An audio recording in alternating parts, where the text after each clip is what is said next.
Sewing friends, welcome to my sewing room. My name is Beth, and if you're new, welcome. Today I'll be quilting and binding this very simple quilt. I didn't make this quilt. I picked it up at my local guild.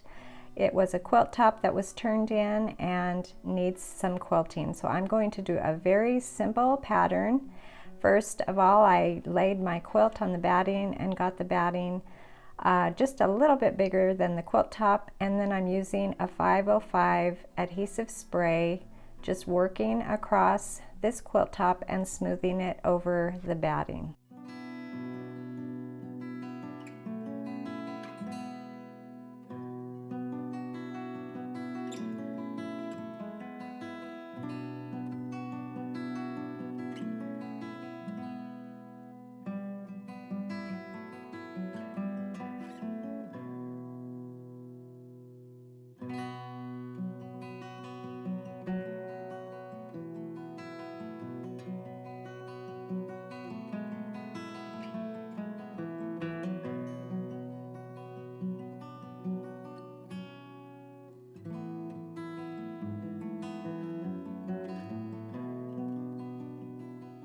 Getting the top of my quilt attached to the batting with that 505 spray. I have just a little bit extra batting all the way around. I turned it over and added the backing using the same method. I will be quilting through all of those squares, those 5-inch squares, but I wanted to be able to quilt the same angle on the border there, so I used a ruler and a white clover marker, and I drew that diagonal line that I need to follow when I get to the border.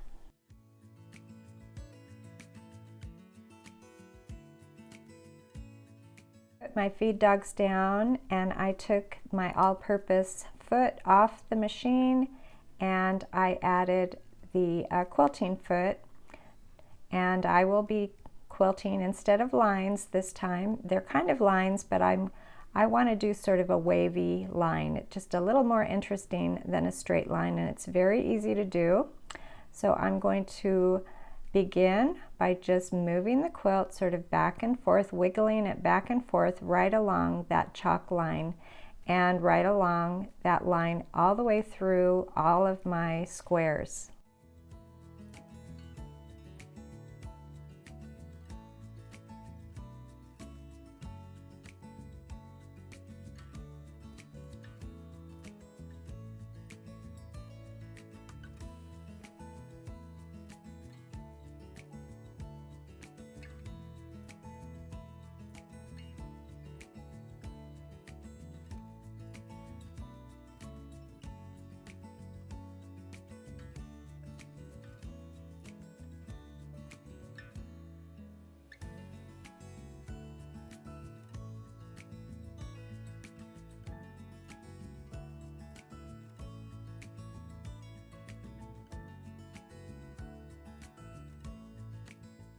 Initially, I marked the border as I went along. For each border, I would stop after one line through, one diagonal line all the way through the quilt. I would stop, and then I would mark the border at the beginning and the end. And about halfway through, I realized it would probably be better if I would just mark the whole quilt. So I did. I stopped and I just marked the whole quilt. Just on the borders. I really didn't need to mark the middle of those squares because I could kind of eyeball that line.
After getting lines through this quilt, I thought about adding lines going the opposite direction to make X's through these squares, but I decided that what I had was good enough and it'll work.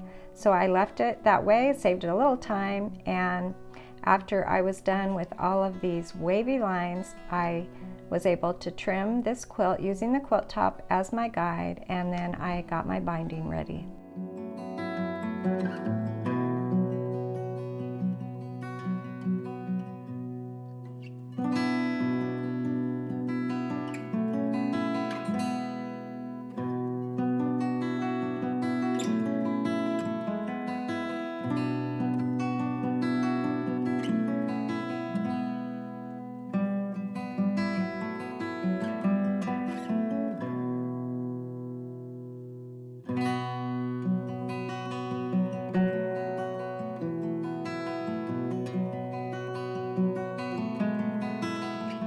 The binding had already been joined into a very long piece of binding, so I didn't need to do that. Like I said, I got this from my local quilt guild, and I'm helping out by quilting it for a charity. So I pressed this long piece of binding. It's 2.5 inches. I pressed it in half, and then I will be adding it to the back of my quilt.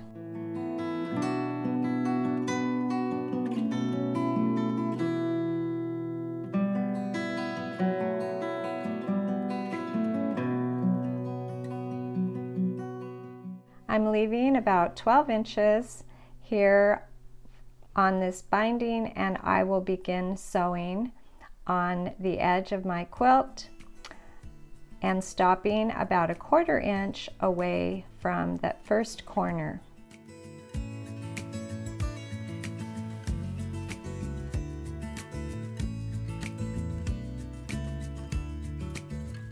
I stopped and then I pivoted my quilt and then I sewed off the point, so there's a little angled seam, only a couple of stitches. Then I folded the binding up and down for a nice clean fold on the top of this quilt, right at the edge of the quilt there, and then I'll do the same thing all the way around the quilt, but I will stop about 12 inches before I get to the end.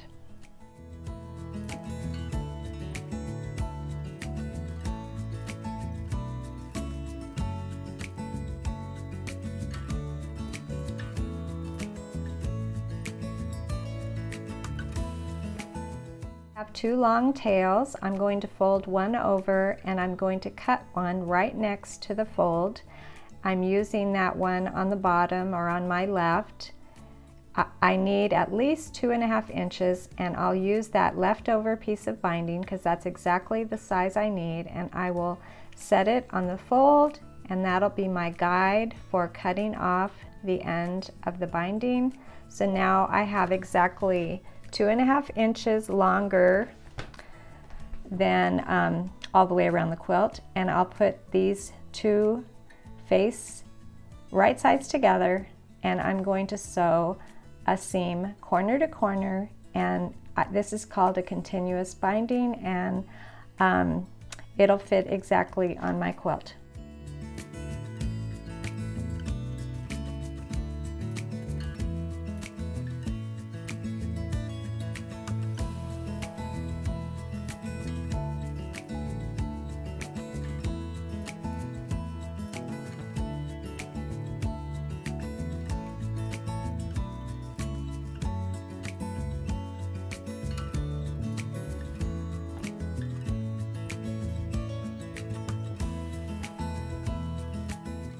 After checking to make sure it fits and I didn't get anything twisted, I cut off those little triangles on the inside of that binding. I will pin this down and then I'll sew up the binding. I'll finish up sewing the binding and then I'll turn it to the right side, and I'm going to look for some green thread so I can top stitch the binding down on the front of my quilt.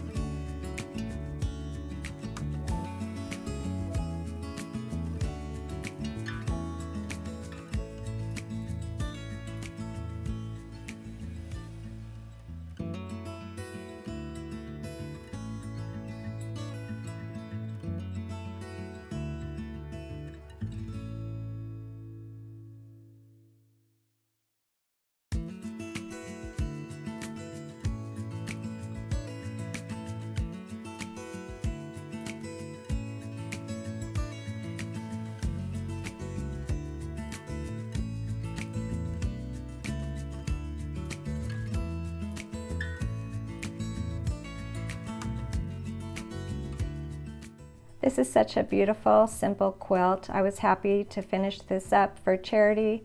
It's always nice to sew with you. Thanks for joining me today, and I'll see you next time.